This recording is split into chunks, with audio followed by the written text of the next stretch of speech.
All right, let's talk about this. This person said, how about the fact your Democrats could have made the right for abortion a law? Clinton, Obama, and Biden all had three: the House, Senate, and the Oval Office for 2 years. What? Hang on a second. Happened. And then somebody says, you do know Roe was still settled case law before Trump, right? And he said Roe v. Wade was unconstitutional. The Supreme Court in 1973 never should have taken the case. Keep in mind that before 2022, every election year, the Democrats would partly run on the abortion issue. Why would that be? If they would have made it a law, blah, blah, blah, blah. So the first thing I'm going to say before we get into the bigger context of the video is I don't believe that Roe v. Wade was unconstitutional, nor did millions of people for my entire life. I don't think it is unconstitutional for the federal government of the United States of America to protect medical privacy at the state level.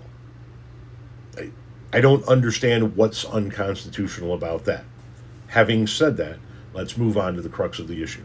And it's the crux that I've heard from both people on the right and the left. Well, the Democrats failed to codify Roe.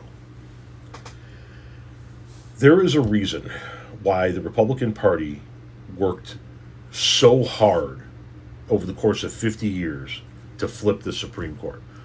And I could turn around and say the same thing to Republicans when they had a Republican Democrat or a Republican president and a Republican Senate and a Republican House of Representatives. They could have passed a law banning abortion. Why didn't they ever try? Because it really does come down to the Supreme Court, right? Congress can make a law right now saying abortion is legal. It will get challenged. It'll go to the Supreme Court, and the Supreme Court will have the final say. That's how it works here.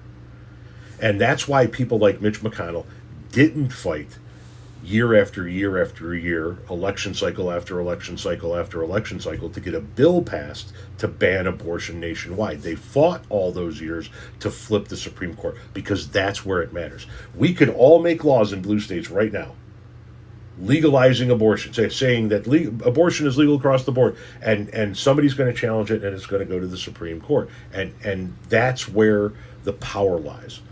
That's why the Republicans fought. So that's why the Republicans literally held a seat open for almost an entire year to try and get an advantage to get to a point where they would have a Supreme Court that would overturn Roe v. Wade.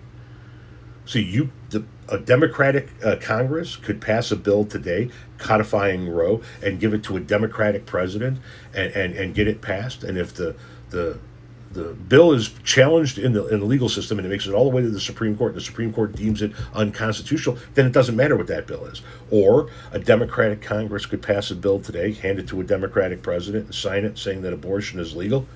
And then when we have a Republican president and a Republican Congress, they could pass a bill reversing that bill. But when the Supreme Court says it's so, it becomes a hell of a lot harder to change that. Hence the 50-year battle around Roe v. Wade. And I understand, even people on the left, why didn't the Democrats? Because it's not where the battle is won. The Democrats didn't codify Roe v. Wade because that's not where the battle is won. The battle is won at the Supreme Court. And the Republicans knew that. And they did what they had to do to steal that court so that they could put together the bench that would finally overturn Roe v. Wade. The Republicans didn't get rid of Roe through the legislative process, even though they had the House, the Senate. Didn't matter. They did it through the Supreme Court. They did it with lifetime appointments because that's how it's done here.